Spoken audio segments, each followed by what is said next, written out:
Welcome to the Friday Forum. DeAnne Brining, Domestic Sex Trafficking of Minors.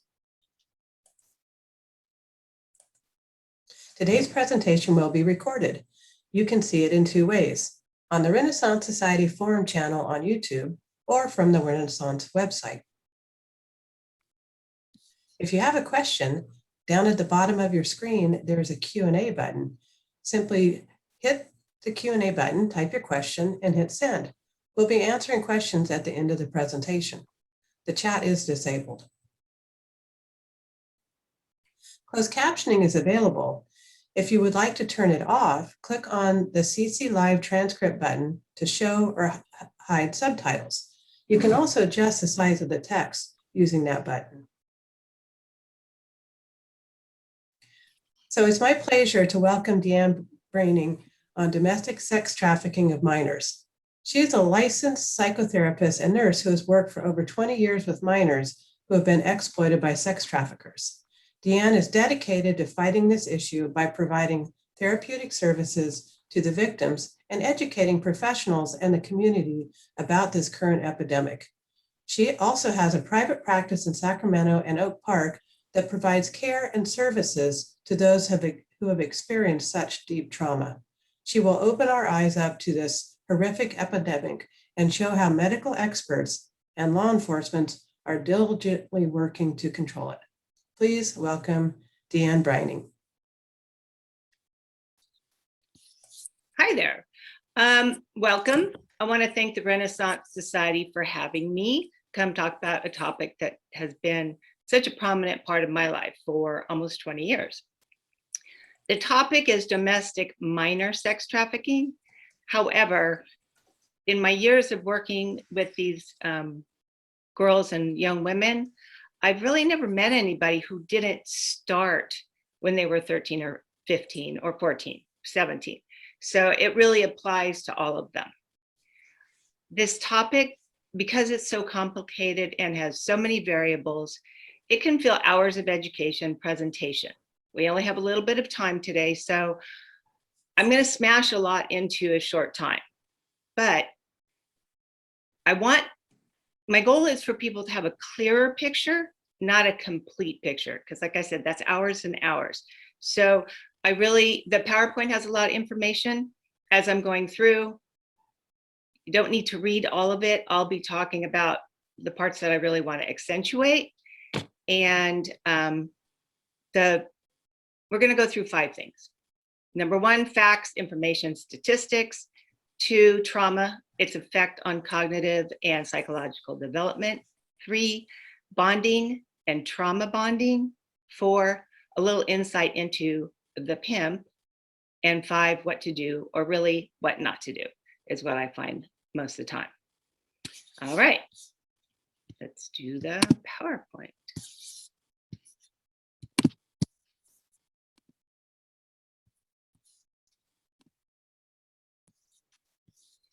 Okay, domestic minor sex trafficking. Why domestic? It's a simple term. It really just means it's in the United States, it's in California, it's in Sacramento. Federal Trafficking Victims Protection Act. A lot of information, and you can read this later. I know it's going to be on YouTube if you need to look at any of these slides. But what you want to get out of this is that there is a trafficking victims protection. And it covers everything: recruiting, harboring, enticing, providing, obtaining a person. Because what people do is they'll say, well, I'm not a sex trafficker because I only went and talked to the girl and had her come, or something like that. So it covers everything. Domestic minor sex trafficking basically has the same stuff as adult sex trafficking. The difference is force, fraud, coercion. It's not necessary to be characterized as human trafficking because they're children, because they cannot consent to being trafficked. And there's no exceptions to the rule. It's US law, and by statute in most countries around the world, The problem is in a lot of countries, it's illegal, it's wrong, whatever, but they'll have brothels just right there in the city. And, people just kind of like, no, I don't see it. Cops, no, I don't see it. So going through some facts and information. 4.5 million victims of sex trafficking worldwide. 1 million are children. All the numbers that we're going to go through today are estimates because we really don't know the extent of people being sex trafficked. In the United States, again, the numbers between 100,000, 300,000. There's no official estimate. Estimates are low. That's what we do know. It's the iceberg. What we see is just the tip of what's going on. And everything below is quite dangerous and large compared to what we can see. It is human trafficking itself, $150 billion a year industry. 99 billion is sex trafficking. It is on the rise and it is in every state of America. Fastest growing business of organized crime, third largest criminal enterprise in the world, low risk, high gain. If you are selling drugs or firearms or anything like that, there's huge cost upfront. Someone can steal, confiscate, lose your product, and it can be very expensive. With an adolescent girl, there is no cost upfront. There's basically no cost at all. Once she's out there, which is 48, 72 hours after being found by the perp, she will be paying for any of the food she eats, the clothes on her back, the motel where she's staying.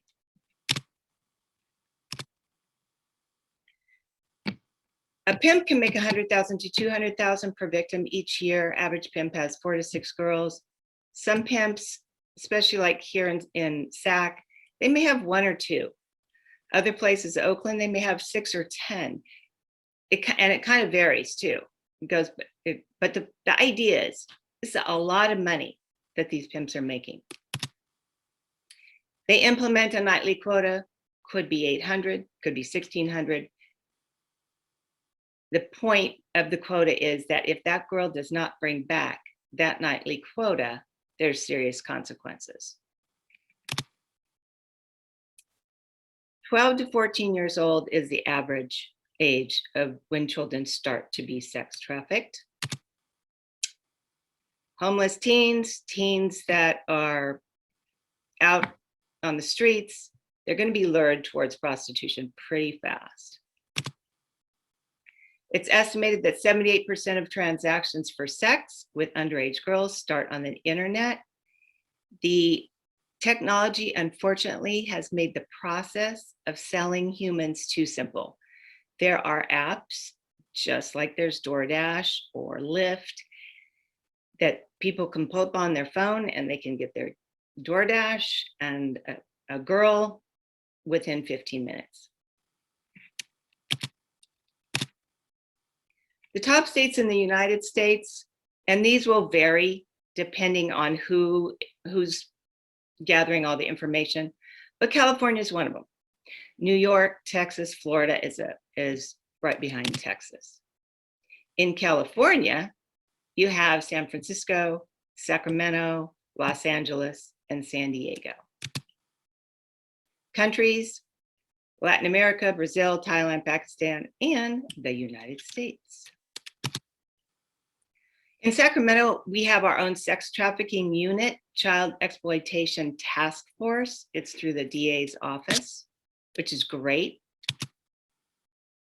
Exploiters are both male and female. The majority are males, but there are also madams, and there is also something called a bottom bitch. Excuse the profanity, but basically she is one of the girls, one of the women, and she is, even though it's called bottom, she's actually at the top as far as she is one that will perhaps take the girls to the store or whatever and keep an eye on them. And she's also being trafficked, but she can be just as tough on the girls as the pimp himself.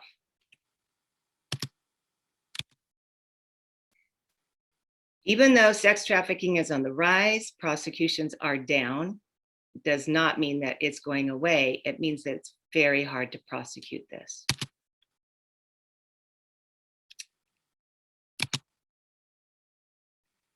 Of prosecutions for sex trafficking, 213, down from 266 in 2017.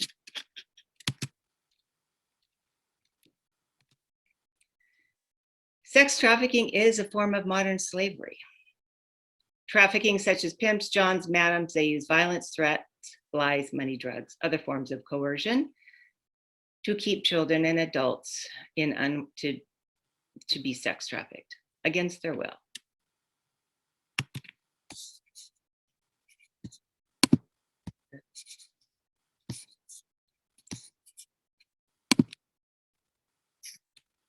Sex trafficking victims may have similar experiences, while others vary significantly.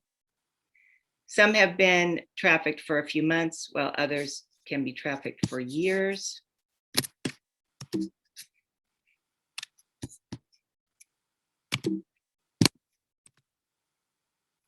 Types of sexual exploitation: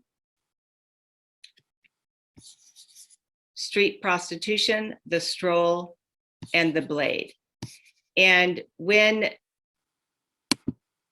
you're hearing about the blade, it isn't an actual street, it is the street. In Sacramento, we have Watt Avenue, used to be T Street in 1980 when I first moved here, Stockton Boulevard, and a couple others, and it can change. Survival sex.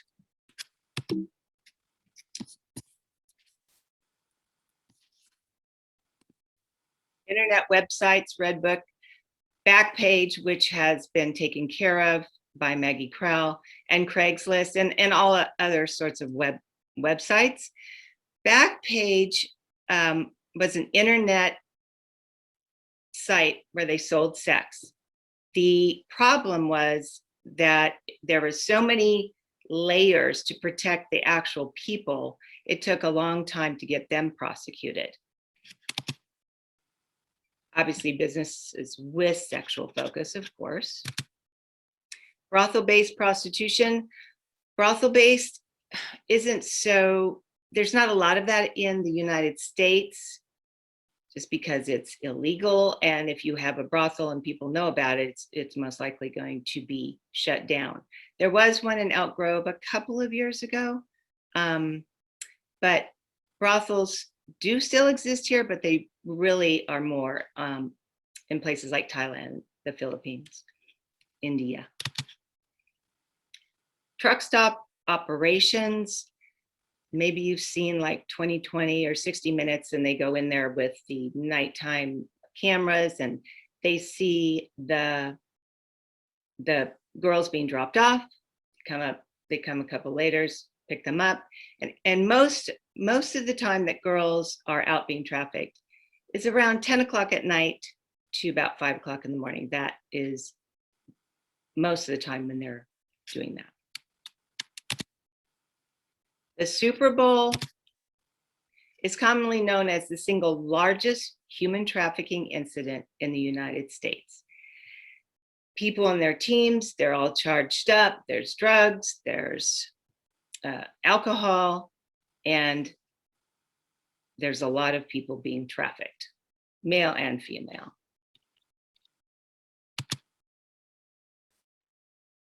Looking at the background of these girls, many of them come from major dysfunction, trauma, that for many began in utero, which just means the mothers were taking drugs of some sort or being beaten. They've experienced one or more of various abuses. This is, I get this information from various organizations. So in my experience, it's never one. It's not just sexual abuse or just physical neglect. It tends to be all of them. Most of these girls have been molested or raped at an early age by family or friends. They've witnessed violence. Some are born with positive toxicology for various substances. As far as their parents, because a lot of people go, well, wait a minute, why, what, how, wouldn't the parents know? Well, a lot of these girls don't have parentals per se, or they perhaps have somebody who's in a parent role, but they're not really concerned about the child or interested in what the child is doing. And many families know their children are being trafficked. It's generational. Many of their mothers have been trafficked. Some of the girls have been trafficked by their mothers because their mothers had a pimp that was trafficking them, and it goes down the line. Gangs involve the selling of females for sex. Many victims have disabilities, which are targeted by perpetrators, which just makes sense because the more control, the more dependent that girl is on the pimp, the easier it is for the pimp to maintain that girl. Something that is newer, it's a more recent trend, recent being like 10, 15 years, is the girl next door. And it's a girl who is living in sort of a regular family. She's going to school, and she was recruited by a friend or a boyfriend. The way this goes a lot, and this is 7th and 8th grade. The girl goes in, who's sent by a pimp. She makes friends with another girl. The story is, this is my, picture, this is my boyfriend. This is his best friend. He's so cute. He really wants to get to know you.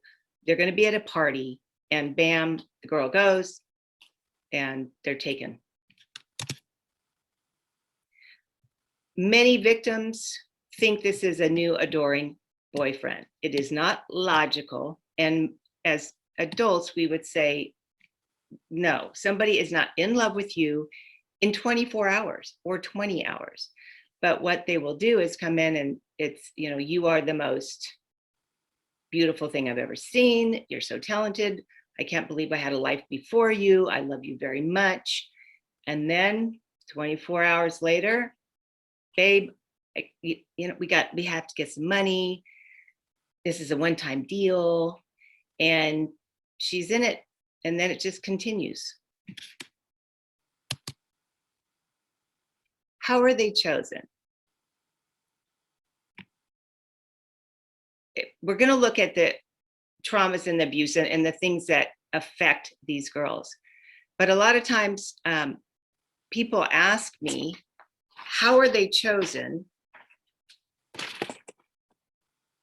Are they taken from another country? Are they held at gunpoint? Are they in a warehouse? Are they, some form of the movies that we see where girls are trafficked? Yes, that does happen. Some are held at gunpoint, some are in warehouses, but for the most part, it's a psychological control that these pimps have. Traffickers have a radar. It's almost like a National Geographic, where they show the deer at the watering hole, they show the lion, how the lion kind of looks around, picks the weak one, goes after the weak one, and gets the weak one. It's kind of the same thing. These pimps actually have a radar. And before COVID, places like the mall, right, with pimps, and they can just look around and they can pretty quickly go, okay, her right there. And so we have to remember that the majority of these girls have histories of childhood trauma, abuse, and neglect. Childhood trauma affects everything. It affects the brain, the physiological system, the social development, everything. It affects the normal stages of psychological development, disrupts early brain development. Pattern of trauma shows distinct physiological changes in the actual brain of the child. Early psychological trauma affects attachment and empathy. These two things are very important because their attachment to their pimps, to the perpetrators, is amazingly strong. The prefrontal cortex, which is right here, we call it the executive, the foreman, the conductor. It is the head of all the other brain systems. It looks at attention span, judgment, impulse control, forward thinking. I have that highlighted because it's very important to understand that at 15 years of age, being trafficked, if you don't have forward thinking, future consequences in your mind, you're thinking this may be just a temporary thing. And then 5 years later, you've been in it for 5 years and you realize, oh, I'm stuck. Really quickly, we're just going to go through 2 stages of development. There's a lot of theories of development, obviously. Erik Erikson, almost everybody has heard of him. And the reason I'm bringing these 2 that we'll talk about, object relations, is the other one, because we just want to look at the stages of development and how it's affected. So with Erik, it was 8 stages. Each stage builds on the previously successfully navigated stage. The first is trust versus mistrust. So this is, the newborn, the 1-year-old. And they, in the home where there's love, consistency, a normal parent, basically, the child learns trust, also learns who to kind of not trust. And then they move to the other things, the autonomy and individuation and all the stages they go through with the appropriate parents. Object relations, I really like this theory. It's very simple. It's just behaviors motivated by psychological factors that are determined through childhood experiences. The child is born, the reason it's called object relations is the parent is the object, whoever the parental is. The object has to provide consistency, security, good parenting, love, feeding the baby, changing diapers, keeping the baby warm. The first fears that are involved in object relations are fear of annihilation, fear of loss of the object, fear of loss of the love from the object. Why is this important?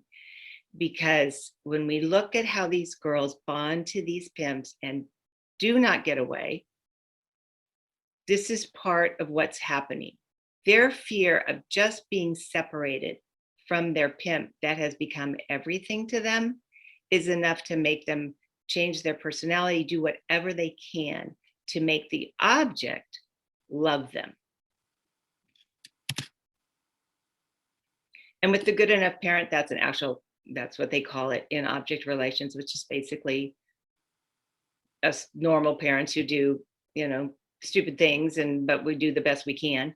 The child learns they're separate from the parent and they won't be abandoned by having a personality. They won't be abandoned by crying or acting out or whatever they do, because they have bonded with the good parent and they know that the good parent is safe. Maslow's hierarchy, the reason I'm putting this up here, and again, everybody's heard of Maslow's, I think. Pimps, even pimps who have a 6th grade, 7th grade education, know about Maslow's hierarchy of needs. Why? Because they like to keep the girls at the bottom level, the physiological level. If you are cold, you are hungry, you are thirsty, you are not thinking about the next thing, which is safety or love, esteem, and certainly not self-actualization. So they keep them at this basis, so they don't have time or even space to think about getting away. They're just wanting to be fed, clothed, and have some place to sleep.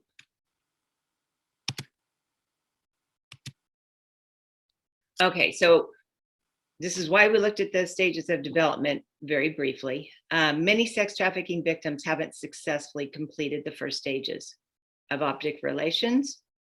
Erik Erikson, Maslow's hierarchy of needs. You may be looking at an 18-year-old, you may be looking at a 21-year-old, but you're seeing a child, and that's not in a judgmental way.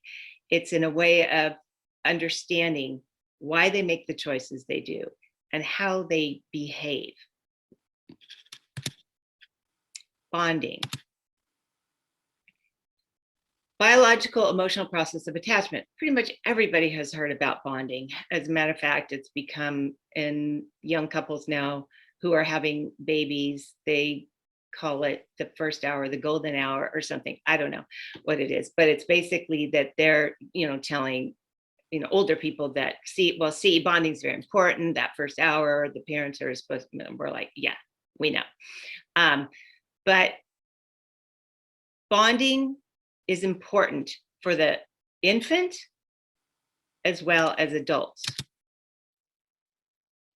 It's cumulative. Bad and good times create bonds.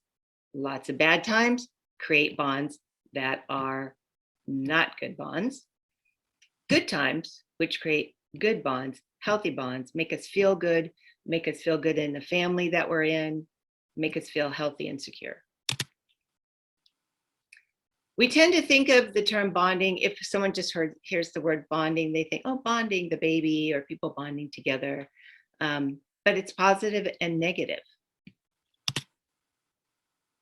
It grows stronger when individuals spend time together during chaotic, stressful situations. Girls that we have just gone through, the slides looking at their traumas, that their bonds to chaotic situations themselves. It's familiar, it feels right, it feels comfortable. With positive bonding, when you think about the military, you think about the battlefield. People may know each other for 3 months, 4 months. They're on the battlefield, somebody's down, they're gonna go in there, risk their own life for that person. So that's, very unlikely that we bond like that to our neighbors, to the people we work with. We bond to them, but it's not in that we're gonna go lay down our life for this person that we knew for 3 months. Growing up in chaos, abuse, subsequent environments quickly create bonds. It feels comfortable. It's so easy to go into that. So, bonds and trauma.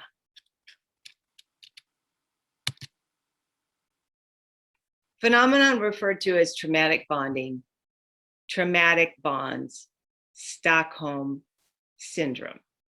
Okay, Stockholm Syndrome, most of us know what Stockholm Syndrome is, at least at the Renaissance Society, just kind of due to our age, really.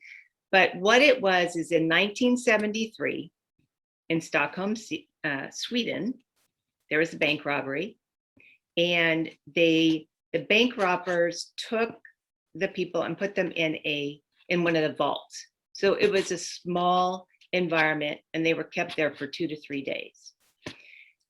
On the second day, the police commissioner came in to make sure that the hostages were alive and well. And the police commissioner came back out and with the report of confusion, because when he went in, the hostages were suspicious of him, treated him rather cold, and treated the bank robbers as their friends. The police commissioner said it was very clear that there was just banter and laughter going on between the bank robbers and the people who were held hostage. Nobody died, they all got out, bank robbers got caught. But later they interviewed these various hostages. One of them, named Elizabeth Oldgren, she complained of claustrophobia when she was in the vault. So one of the robbers tied her up to a 30-foot rope and allowed her to go out a little bit out of the vault. And she's quoted, "I remember thinking he was very kind to allow me to leave the vault. Another hostage, they were allowed to contact their family. So they're allowed to make phone calls. One person could not get a hold of her family. And one of the gunmen said, try again, don't give up. They're probably just doing this. They're going to answer the phone. You're going to be fine. That hostage said that she felt that she was very close to him and he was helping her. This is what happens with the bonding of girls being trafficked. These people in Stockholm were all adults. Children are such a different group. They're so easily taken, they're so easily bonded to other trauma bonds. Traumatic bonding, the Dutton and Painter, the definition: strong emotional ties that develop between two persons where one person intermittently harasses, beats, threatens, abuses, or intimidates the other.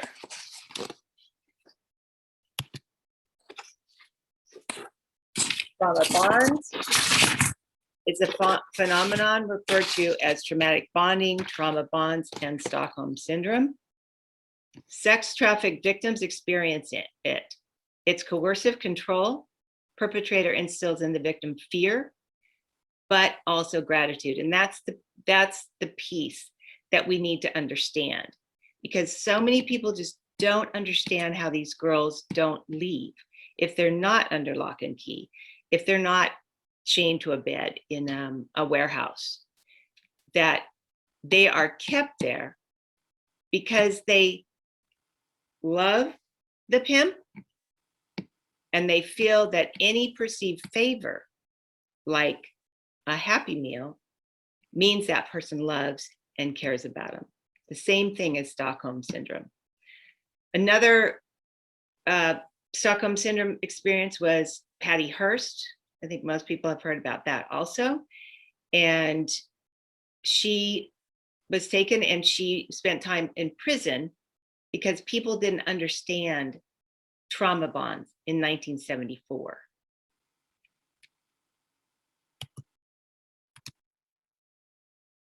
Trauma bonding makes it easier for a victim to survive within the relationship. Even though it's so horrible to live in this abusive, controlling relationship, being sold 10 or 12 times a night, they still feel some form of safety in that bond. If they think about leaving, they get very anxious, and then the bonds are even stronger. Going back to the developmental theories, if the infant does not get the food and the caring by the object, it gets anxious. It begins to have anxiety. This happens with these girls, with their pimps. Trauma bonds cripple the person's ego states. Impairs their ability to think about other choices. And again, remember where they are on Maslow's hierarchy. There really aren't any other choices. It's day to day, it's minute to minute, it's staying alive. Trauma bonds make it hard to separate rational from irrational thought. There are times that they kind of get away from it, but then it just makes sense to go back. Bonds in the pimp, they develop quickly. Trauma has changed their brains. Pimps rely on these girls, so they really do a lot of work to maintain control of their victims. Remember their initial beliefs. The victim believes the pimp is either a loving boyfriend, a protector, a caretaker, even though logically they look around the room, there's other girls being trafficked besides themselves. They get hit, they get beaten, they get sex trafficked. They still believe that these men love them. Can't tell you how many times I've heard this phrase: I can't tell a lie. I love him and he loves me. There's a book, yes, there's a book called Pimpology. I'm going to read this real quick. There are only two categories of people, pimps and hoes. I was born a pimp. My daddy was a hustler. I learned pimping from him. I didn't follow exactly in his footsteps. I created my own pathway. I use psychological warfare or pimpology to get what I want, which is often more treacherous than physical abuse. And another excerpt from that book is this. Most hoes have low self-esteem for a reason. A pimp looks for that weakness and brings it to the surface. It doesn't matter to a pimp what the hoe's weaknesses are, so long as they have them. Then he uses those weaknesses to his advantage. Weakness is the best trait a person can find in someone they want to control. You have to tear someone's ego down to nothing before they will start looking to you for salvation. Then you have a chance to build them back up, showing them that it's your program that takes them from darkness to hope. Well, you want them to feel good about themselves eventually. You want them to feel it's because of you. They begin to see you as their champion, their hero, even if the weakness you rescue them from is the one you created. Okay, what to do and what not to do. First of all, pre-COVID, every single one of you, I can guarantee you, have been in the midst of girls who are being sex trafficked. They're not being trafficked right then, but I'm saying they're at Target, they're at Safeway, they're at Taco Bell. They're all over the place. They live a sort of a regular life for some of the hours of the day. Anyone can discover this. I tend to see it. I mean, there's times that I'm just like, I look over and I'm like, oh, okay, pimp and a girl that, or a woman he's trafficking. Is it a stranger or is a neighbor family member? Because we're going to look at in just a second, there's a big difference between a stranger and if it's somebody related to you and on what you can and cannot do. Is it a minor or an adult? Do not attempt to rescue a traffic victim. You can get killed. Do not intervene. Now, on slim chance you are somewhere where a minor, and you know they're a minor, they're being trafficked, call 911, get an address of the motel or a home or a license plate if you believe it is a minor. Do not intervene. Now, if it is a neighbor, a niece, a friend's child, and these types of things you are seeing, then there's a discussion. The girl's a chronic runaway. Unexplained absences from school or no school. Falling asleep at school is another big one because the hours of work is from around 10 o'clock at night till around 5 in the morning. She stops engaging in previously enjoyed activities, disconnects from friends and family.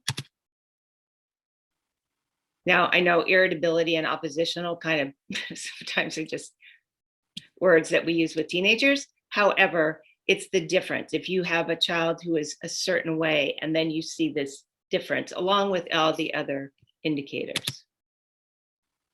They may have new shoes, a phone, clothes, but they had no money to purchase these items.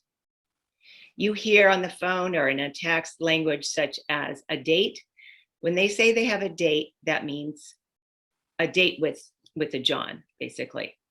The life, the game, or a trick.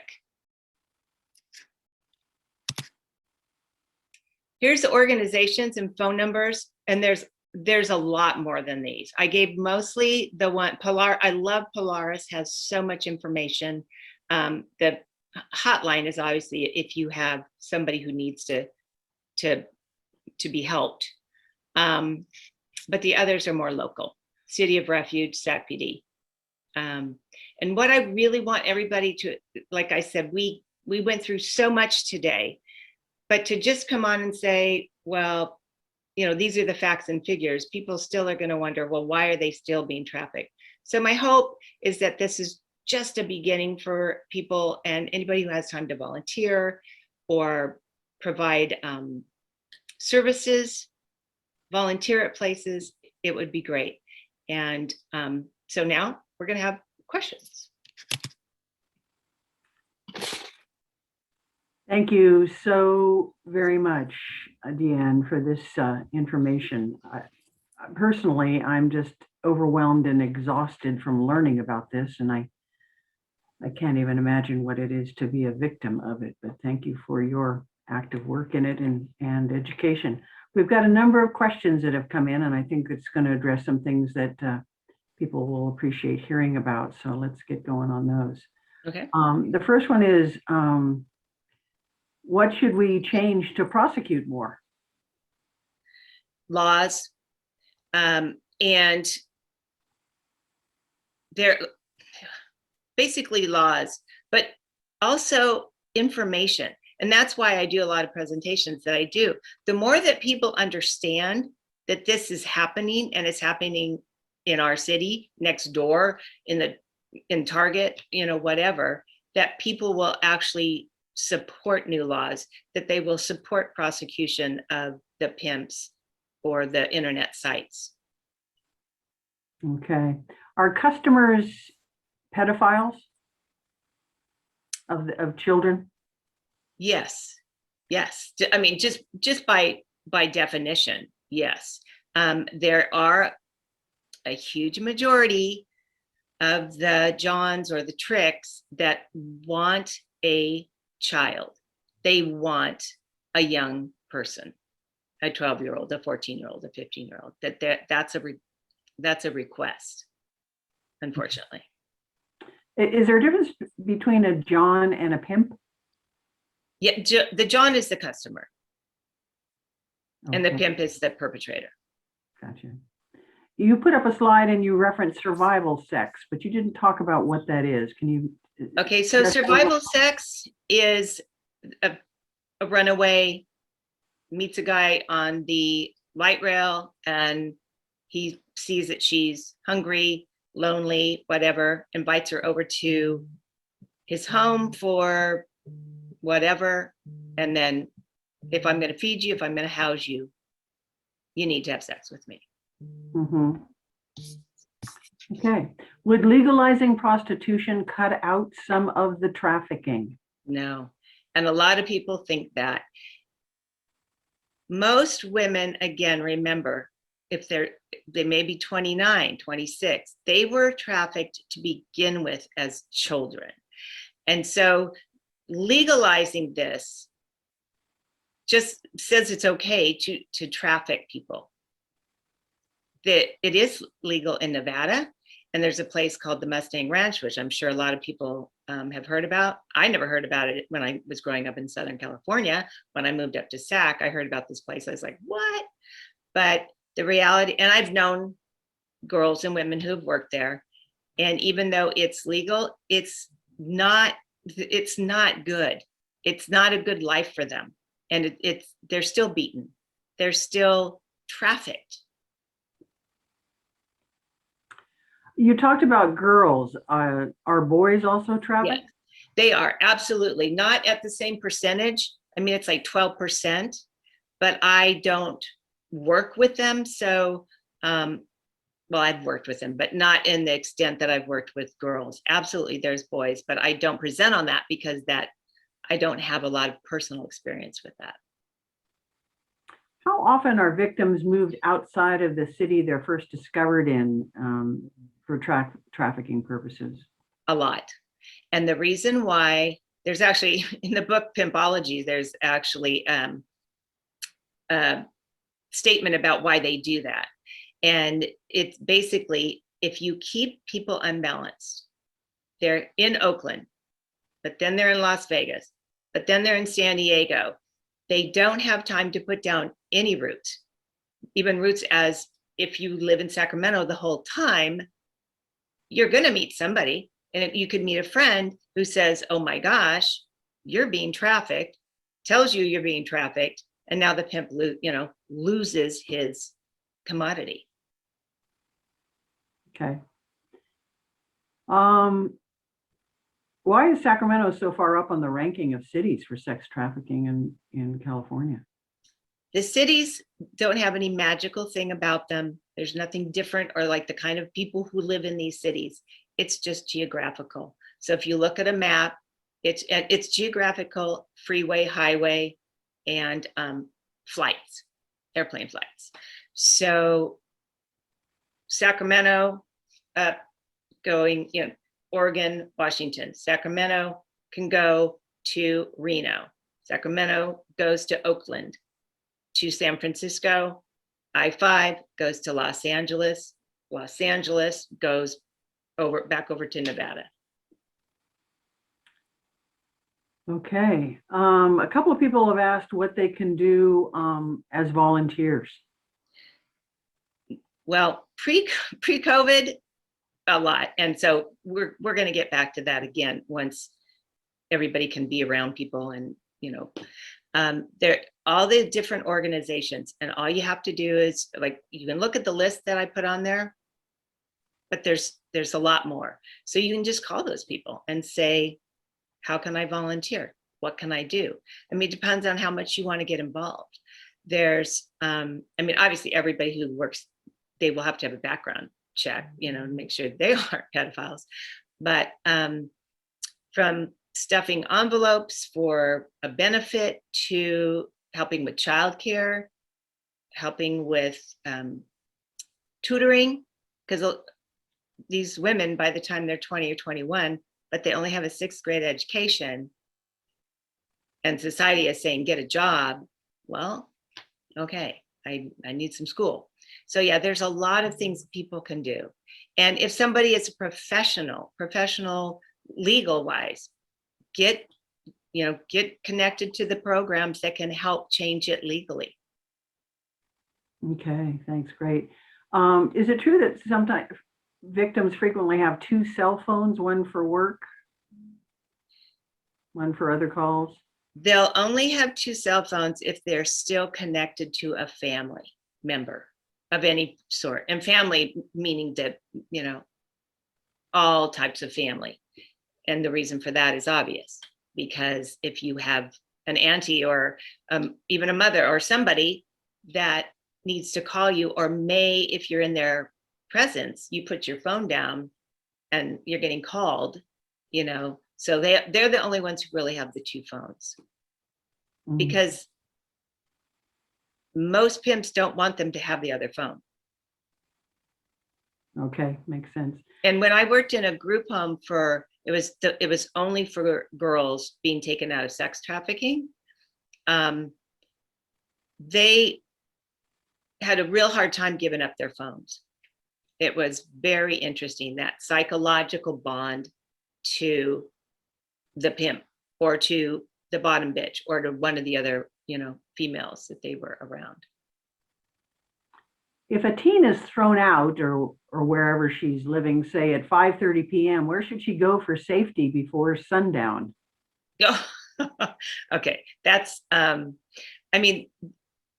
pre-COVID and COVID, it's complicated. But if they're thrown out, depends on how, do they have family? Did they come from one of these abusive, chaotic homes where they've been thrown out several times? Those kids kind of already know where to go. If it's a kid who's been in sort of a regular family and they're kicked out, there's all sorts of programs that they can find. I don't have all those names, but the trafficking hotline number is also a good one I think for all teens to have. Sounds like it. Are they ever able to escape with the help of a friend, or are they in danger of being found by their pimp? Both. People do escape. I work currently for a program that does house and do childcare, and the women live there. They're now women. They're not children anymore. And I work for them, and they will return to their pimp at times. So there's always a percentage that will return back. if a girl has a friend that's got like a healthy family, a secure family, that pimp is going to make sure that that girl's got to go because that's too risky for them. But they do leave. Yes, some of them, the girls, they were in a group home. They were in a group home where they couldn't leave. I mean, they could, but they did a lot to not let them escape. When they first were some people want to say rescued, but however it was that police found them and took them away from the pimp, that trauma bond and that anxiety, they want to get back to that pimp so bad. It's very hard. But then after doing it for 4 or 5 years, you have 1 or 2 kids, you're exhausted. You happen to meet somebody that says, I know this organization that can help you. We get women at that stage, and it's great because then they're really willing and ready. You cannot, that's why I said, do not intervene. You can't save these people. Most of the 19, 18-year-old, 20-year-olds they'll tell you, I don't need saving. I'm fine. And they'll actually fight you. Well, that was true, wasn't it, of a lot of the girls that R. Kelly had and Jeffrey Epstein, some of the more famous people. They said, oh, I'm fine, I'm doing great. And their parents said, no, please come home. No, he's not abusing me, etc. Yep. And they were really just sex traffickers. Yes. And that's one of the reasons why I really like working with girls, because then you can get to them, well, for one thing, before they are in the life too much, but also that they're children. So just like they got, talked into being pimped, they can be logicked out into getting out of it. Because there's nothing worse than being a 35-year-old sex trafficked woman, couple of kids, maybe more, education 6th grade, resume not. What do you do? That's tragic. Yeah. What are the signs to recognize a victim? You said they're all around us. Well, it depends on whether they need to be, saved, I guess, or whatever. But the reality is that you really won't notice. That's why I gave the list of, if you know the kid in some way, that's where you would notice that somebody is a victim. Now, sometimes people, I know a friend who actually was at a gas station. The guy stopped to get gas. And my friend was also, she worked within the programs that I work in. And she was there and she kind of looked in and she could tell one of the girls was underage. She knew they were being trafficked. He was using trafficking lingo on his phone. And she just kind of like moved her car up and went like this. And she could tell that one was a kid. And she got his license plate and she got that. So they would have been pulled over. And then if the other one's an adult, they might be arrested, they might just be let go, but the child would have been, taken in by the police. Okay, we have time. That doesn't happen very often. So I bet this is complicated. We have time for probably a couple more questions here. When you mentioned organized crime or big participants, is that mostly through gangs? No. No, gangs are lower on that. They're just not, they sell a lot of drugs, but they're just not as organized when it comes to trafficking of, sex trafficking, but organized crime does. And so they're always at the top. We never get those people. Maggie Crowell, the DA, who I didn't really talk about her. I wanted to mention her. She went against Backpages, which was one of the inner sites, and she got it shut down. But she didn't sleep, didn't eat, she didn't do anything for a couple of years trying to take down that site, and she finally did. However, it wasn't even for trafficking. The guys, the organized crime part, they're so far up above certainly the pimp, right? And then there's the people above them and above them and above them. So last question, are these girls being taken across the country? Yes, they're also taken across the country. Especially if somebody is very needed by that pimp and he doesn't want her to get that foundation, yeah, he'll take her across the country. Yeah. Boy, what a compelling topic. Thank you so much for sharing this information, but it just, I'm sure, breaks all of our hearts. Thank you so much, DeAnne. You're welcome. Lori, back to you. Thank you, Christy. Yes, I would say thank you so much for your efforts. It was definitely a sobering education, but something that we all need to hear. So I'm glad we had so many members that were able to attend. As a token of our appreciation, we've made a donation for $25 to the Seth Nelson Student Emergency Grant Fund.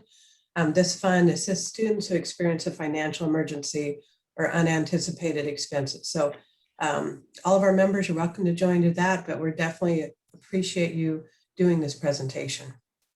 And then next, as a reminder, we have recorded this presentation, and so you can view it in two separate ways: on the Renaissance Society Forum channel on YouTube or from the Renaissance website.